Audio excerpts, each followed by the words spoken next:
Today we're going to be going over, this is something that I don't think we've addressed enough, is the 12 disruptive questions that you should be asking on an intake call.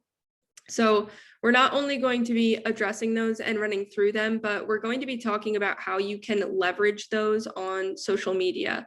So a lot of this, it's going to be kind of twofold. It's going to be the 12 disruptive questions, but also how to frame that on through your marketing. So it's not just copying, pasting the disruptive questions to see if your audience knows the answer to them. It's really going to be establishing you as more of an expert and showing that you know the answers to these questions in order to get some engagement. So let me go ahead and bring this up here.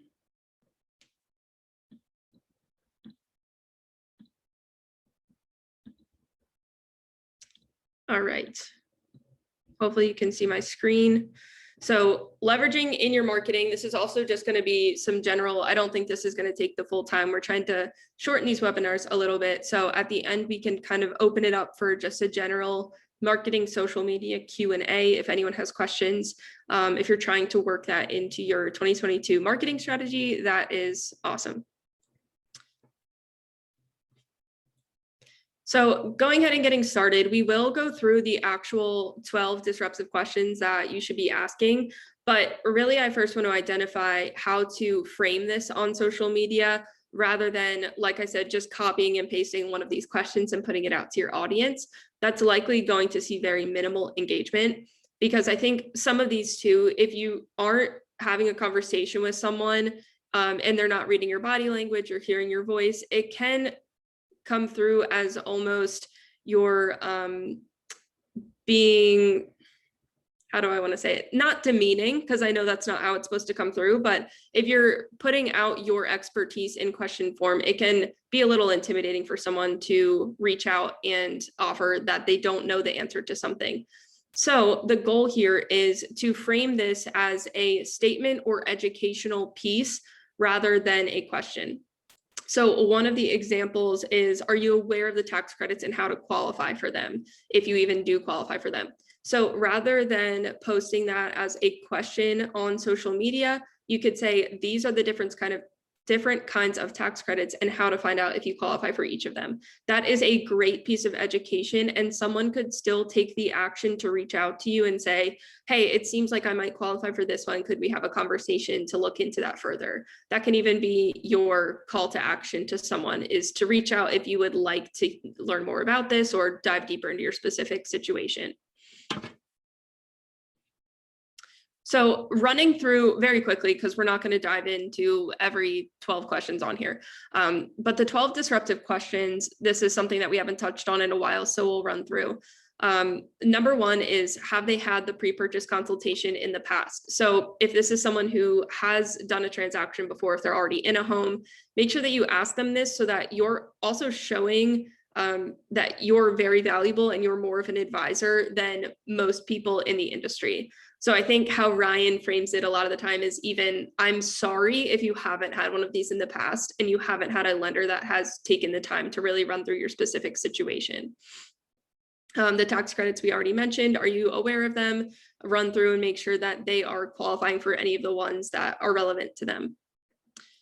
Number three is down payment, which is a big one. How much are you planning on putting down on the home? Where did that number come from? Have you analyzed more or less money? That's a great one for social media, and we'll run through all of these 12 questions. I've kind of translated into how they can be social media content. That's a big one that there's a lot of myths around in the industry. So the next one is going to be the mortgage insurance options. So they are planning on putting less than 20% down. Have they done the side-by-side comparison to see which option would be best for them, not only currently, but for their long-term goals and home? When you make the offer on the home, are you planning on using a seller buy down strategy? So make sure that you communicate what this strategy is, how it's going to benefit them, save on closing costs in any way. Make sure you really drive home the why, because obviously if they're going to have a lower monthly down payment and save on closing costs, this is going to be really important to them. Next is going to be, are you familiar with the AOH platform? Do you know all the benefits? Likely the answer is going to be no, because the chances of them working with an art of homeownership lender in the past and then changing lenders is very unlikely. So this is just really framing up your value, and you're going to get the opportunity to communicate to them all the ways that you're going to help them long term. Have you figured out the most appropriate strategy for how to structure your contingency closing timelines, help get your offer accepted, and ensure that you don't overpay for the home? Again, this is going to be one that is very important to them because obviously no one wants to overpay for a home. So there are ways that you can really frame this so that it's a no-brainer for the people in your audience, because no one wants to look at something and say, I'm overpaying for a home. They want to get the best expertise, and they want you to tell them how to not overpay for the home. This is a big one right now as well. Number 8 is the 16% offer acceptance rate in today's market. This is a huge pain point for so many people who are shopping for homes. So hitting on the fact that you have a strategy is going to separate you from the rest big time.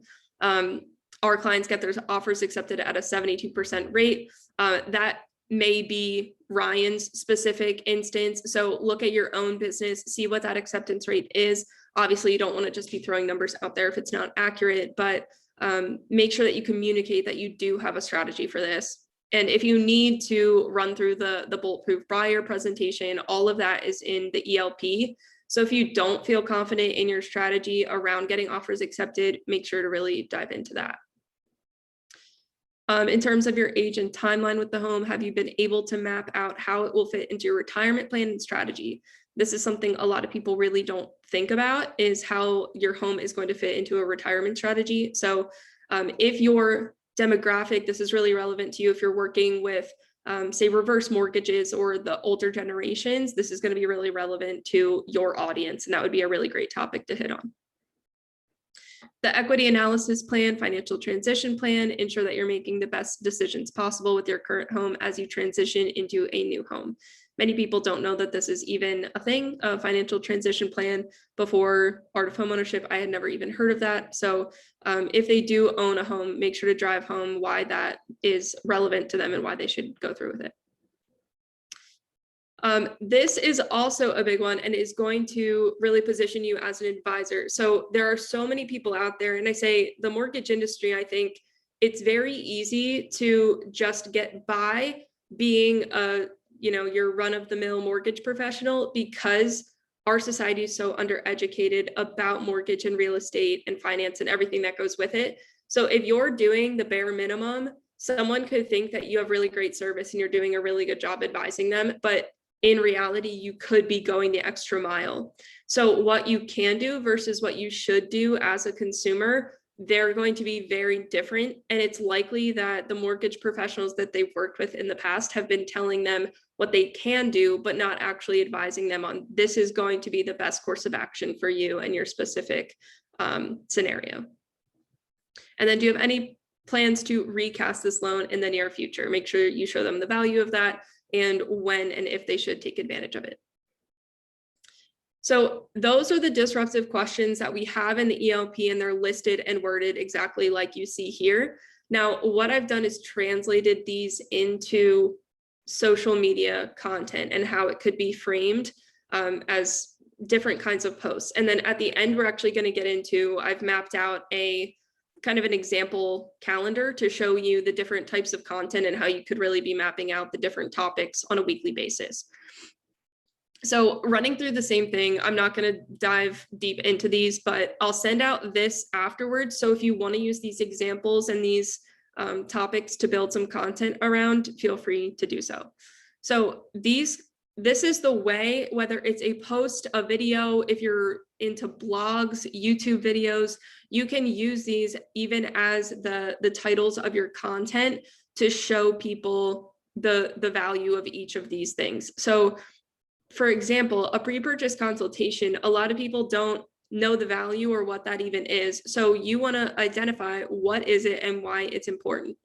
The tax credit FAQs or the need to knows. A lot of people don't know about tax credit. So you want to map it out as frequently asked questions. A lot of people have questions around this, so I'm going to take that step to answer them for you. And this could even be, I want you to think outside the box a little bit, because with something like that, I've even seen someone go live on Facebook, and you really have to advertise it beforehand so that you have people tuning in. But if you see a lot of questions coming in around a certain topic, open it up for a frequently asked questions or just an open Q&A on Facebook so that people can put in the comments any questions that they have, and then you can answer them live. You can really leverage that as content long-term as well. Down payment myths versus what is actually true. So many people think that you have to put 20% down on a home. If you're working with younger generations or demographics, this is a big one for those first-time home buyers. So if they don't have to put 20% down, then we'll get into the mortgage insurance, which is number 4. These can really play off of each other too. And you'll see that on the content calendar, how you can leverage your past content that you've been posting in content that could be relevant. So, hey, this is mortgage insurance, but if you don't know, you don't have to put 20% down. Here is a piece of content that will help answer any questions that you have about down payments.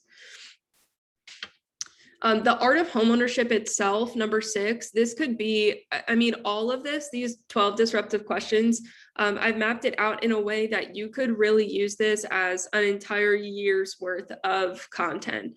So number 6 itself, art of homeownership, you could be posting something probably every week of the year that's relevant to art of homeownership, the value of it, different problems that you're going through or that consumers go through a lot of the time, and how art of homeownership will help them overcome those obstacles. Number 7, make sure you aren't overpaying for your home. And this is how, again, you want to really get their attention and tell them if you're overpaying, or you shouldn't say if you're overpaying because they're not going to know, but make sure you aren't overpaying for your home. This is how. That's a great way to frame it so that people, that's going to get their attention and make them want to watch or read the rest of your post. The inventory problems, make sure that a lot of these, so number 8 specifically, if something is more time sensitive, maybe move that to the top of the list in your content calendar. So right now the inventory problems they're not going away on their own. We're actually having an event next week. If you all didn't get the invitation to that, we will include in the recap, but the inventory problems are very rampant right now. So for anyone that is in the market for buying a home, even if they might have had a conversation with someone already and they haven't demonstrated, here's how I'm going to get your offer accepted better than anyone else, if you get their attention, they're likely going to at least strike up a conversation with you and say, hey, I saw that you have a strategy in order to get offers accepted. What would that be versus the current mortgage professional that I'm working with? And again, not only timely, but where this fits into your audience. So I think we've gone through kind of the strategy of mapping out your demographics and what kind of content is relevant to them. But if you're working with first-time home buyers, then posting about how real estate should fit into your retirement plan might not be the most relevant for your audience. So it's all about establishing who you want to work with and the types of content that are really going to attract them and answer their questions before you even start working with them. And then the last one is when a loan recast is a good idea. So now what I want to do, well, is there any questions leading up to this point on those, the 12 disruptive questions, any of the content examples that we've gone over so far? Again, please save my voice if you have questions. Okay, we're good. Cool. So we're going to dive into repurposing content. So I think a lot of this is going to be intimidating. So when we talk about social media, if you don't have a plan going into it, it can seem overwhelming and you get to the point where you don't do anything because you're so overwhelmed with it. So really hold on, we have a chat. Will we get a copy of these slides? Yes, the answer is yes. I'll send this out in the recap. Those go out Fridays. So on Friday, we will include a copy of this as well as the recap. So sorry, I got distracted like a dog. So repurposing content. So really the goal here is you want to take a bird's eye view of content and map out general topics and then get more specific in order to create a content calendar. So this makes it a lot less intimidating and you're much more likely to take action with it. I'll show you an example calendar then as we get into this, but let's say you want 1 week, the theme of 1 week to be down payment, all information around down payments. So that gives you a general topic to say, okay, what myths go on or are floating around the industry around down payments, what you need, mortgage insurance, what goes along with it. You can really get down to the nitty-gritty with these topic ideas, because the more specific your content is, the more it's going to be relevant to someone looking for an answer to that question. So piece of content number 1, if we're using down payment as a general theme or example, the content piece number 1 could be you recording a video acknowledging the myths, or say down payment myths busted. You can make this video that identifies all those myths, and then the most important part is going to be why they're untrue. So take that action. You could even make this a series and say 1 myth per week that you're identifying with down payments. But really the most important part is going to be you being the expert, showing your expertise of why this isn't true and what is actually true and accurate within the industry. Content piece number 2 could be creating a graphic that identifies these myths as well without giving the reasons why they're untrue. So what this does is it gets their attention. If I'm thinking one thing is true and you're telling me it's not, I'm going to want to know why. And then what you can do is just a link to that first video in the comments. So you also want to understand that certain people respond to certain types of content in different ways. So maybe I am more of a visual learner and I'm not going to take the time to watch an entire video about down payments.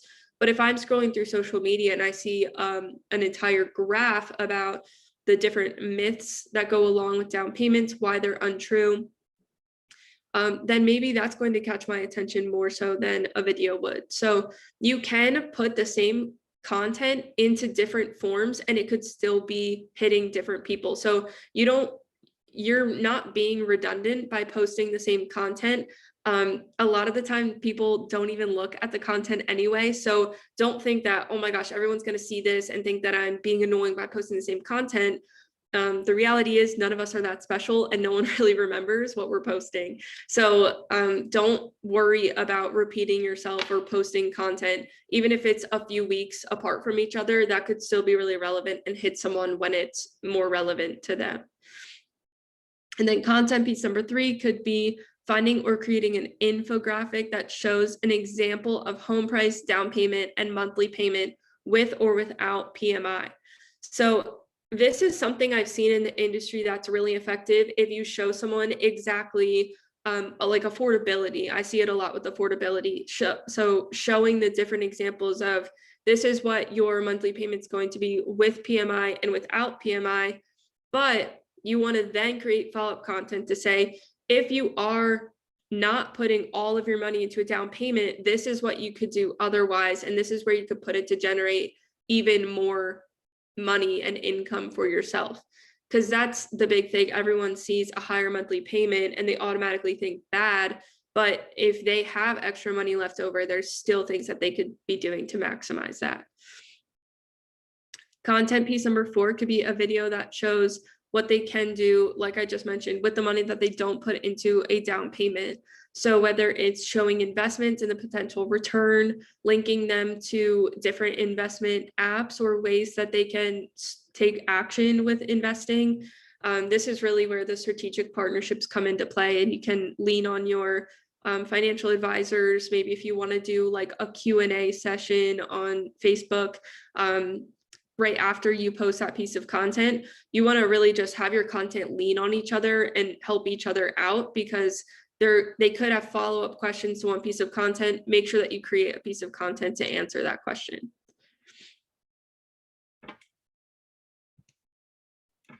Oops. Am I missing any questions here? Any questions up until this point?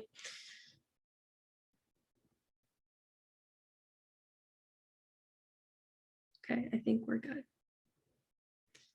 So when I was talking about kind of taking a bird's eye view with your content scheduler, what you want to do here, and as you can see as an example, and if anyone wants me to continue this, I thought I was getting a little redundant here, but for theme number 1, so for this first week of, let's say, June 2022, will the slides be available on the AOH website? So Tony, this is going to be sent out in a recap. So in case you're not keeping up with me rambling on, I will be sending out the recap on Friday. So it'll include a recording of this, a recap, and then we also send out the slide material. So I'll make sure that you have this. So for this week number 1 in June 2022, I just used this as an example.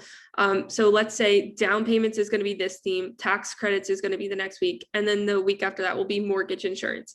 And again, make sure that you structure this in a way that you're not putting content out of order. It could still be relevant to someone, but since you put down payments first, you can put mortgage insurance after that to talk about, if you don't put a full down payment, what that mortgage insurance is going to look like and all the different information around it. So as you can see, this becomes a lot more digestible when you zoom out a little bit and say, okay, just a general theme, this is what it's going to be. And then you can map out the different types of content and really mix in and get creative with what you put in here. So for number 1, let's say you create a video about down payments and all the myths that go along with it. And then Wednesday, you post the graphic that maps out the same information and link to the video in your comments. And then Friday, you post an infographic. So you're covering everything that needs to be known about down payments in that week. If there are still questions around it, what you can do is Saturday, post an open Q&A. So this could be a graphic. If you have the time on a weekend and you want to take the time to really engage with your audience, host an open Q&A Facebook Live. Make sure that you post ahead of time so that you're not just sitting there waiting for people to ask you questions. You want to set the expectation that, hey, I'm here as an advisor. I want to answer any questions that you have around this topic. So Saturday morning, 9 a.m., make sure to tune in to Facebook Live. And the benefit with a Facebook Live is it notifies everyone that is following you that you're going live. So it's more likely that someone will take action and view your video rather than just a graphic, but really either one can be relevant. So open it up to your audience to ask any questions that they might have. And you can also link to all of the posts that you've done. So just throw it in the comments and say, if you haven't seen these pieces of content, here's a video about the myths around down payments, a graphic that breaks down down payments and the affordability, and so on. And same thing with tax credits. So if you're talking about, like, some of these could be, you want to follow the stay in your lane, you're a mortgage professional. So if it gets outside of your expertise, you can bring in those strategic partnerships, and that really gives you a good opportunity to co-brand certain things, tag them, and show up for all of their audience. So I want you to think outside the box when it comes to these different topics. If it's something that's just outside of your expertise, don't hesitate to do it. Just make sure that you bring someone in that is an expert and is still providing that information. Because if it's coming from your account, you're still going to be positioned as the expert. So for tax credits, bringing in a CPA to talk about, maybe you have set questions that you've gotten from borrowers in the past, and you use those as talking points within the Facebook Live. Allow people to ask any questions about their specific situation, and then always include a call to action at the end. If you do still have questions about this, feel free to send me a message. I'd be happy to help, or drop an emoji in the comments and I'll reach out. That is a really good opportunity for people to learn more about whatever it is you're presenting your content on. And then again, this is the same pattern, right? A graphic explaining the different types of credits, just repurposing that content into something that maybe might hit someone else when it's relevant to them. And then ultimately how to know if they're eligible. So always think in terms of the consumer. What would you want to know if you're talking about this topic? So yeah, the different types of tax credits, that's great, but what is relevant to me? What should I actually be taking action on, and figuring out how, if I'm eligible for this or if I'm not, tell them how they can take action and learn more about it, even that if it's just reaching out to you. And then mortgage insurance, this is where you start to see your topics leaning on each other. So if someone watches a video about down payments and they say, okay, well, maybe I don't want to put 20% down, then what? Talk about the different types of mortgage insurance, what is going to be best for their situation, have a side-by-side analysis, just like in those 12 disruptive questions. Have you had anyone give you a side-by-side analysis of, mortgage insurance? If not, then this piece of content is going to give you exactly that. So you see how you're answering these questions before you even have to ask them. I have really bad eyes, so I can't see. When to use each type of MI. So again, just everything that goes along with it. You guys are the experts here, and you know what questions people ask. Just try to answer those on social media, and you're way farther ahead than most others in the industry. So what I did here, because again, I know that this can be intimidating when you're starting to create content. A lot of people think, I don't have time, I'm going to push it off because it's not needed right now. But that is the wrong way to think about marketing yourself, because the time when you will have an opportunity to market yourself is when you have no business coming in. You'll have plenty of time to create videos at that point. So you want to get ahead of the curve and be setting aside time on a weekly basis. So even if it's at the beginning of each month, you take 1 hour to shoot videos, that should be more than enough to cover you for the entirety of the month. So even if that's 4 videos that you record, that's better than nothing. So start small, start in baby steps. Don't try to record 4 videos a week, because you're just going to burn out and end up not doing it. Take it in baby steps and batch your content. So sit down for 30 minutes, 1 hour, and record some content, record videos, create graphics, whatever that may be. And it becomes a lot more digestible and easy to accomplish. So what I did was put together for that calendar specifically, let's say you take 10 minutes for each video, and this will decrease over time. I know I do it myself sometimes. If you're recording a video, you take 30 minutes to record one video, and then you end up not liking it and you never post it. So that will get easier over time as you start to get more comfortable behind a camera. But let's just say for this example's sake, 10 minutes for each video, 5 minutes to make each graphics. And ultimately, you should have someone on your team that's doing the heavy lifting for a lot of these. You should not be sitting down as a mortgage advisor creating graphics to post on social media. Get someone who is good at it and that's their expertise. It's going to be a lot quicker for them. It's going to get done rather than you committing to doing it.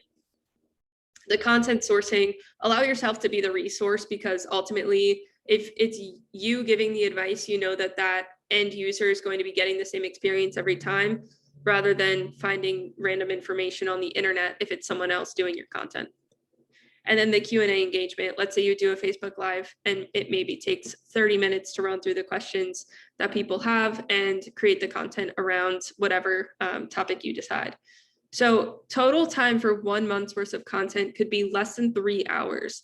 So really, when you think about it, if you're breaking that up on a weekly basis, that's not a lot at all. But what it really comes down to is actually scheduling the time and acting like someone else is going to be holding you accountable to that. So pretend that someone else is on that invite. If it's your best realtor partner that you have a meeting with, you're not going to miss that, because it's really important. This is really important too, and you need to be marketing your business. So act like it is with your most important realtor partner, and I promise you won't miss it again. So like I said, don't get so overwhelmed that you don't take action with this.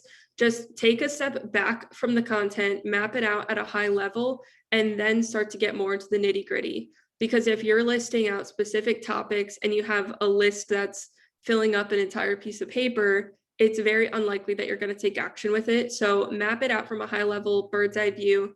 It's going to be much more likely that you take action with it. And more importantly is schedule time on your calendar to create the content, or it will not get done. If you look for a 30-minute window where you have nothing to do, there's always going to be something that's more important than marketing yourself. But at the end of the day, your business will grow because of it. You just need to be consistent and keep doing it on a regular basis.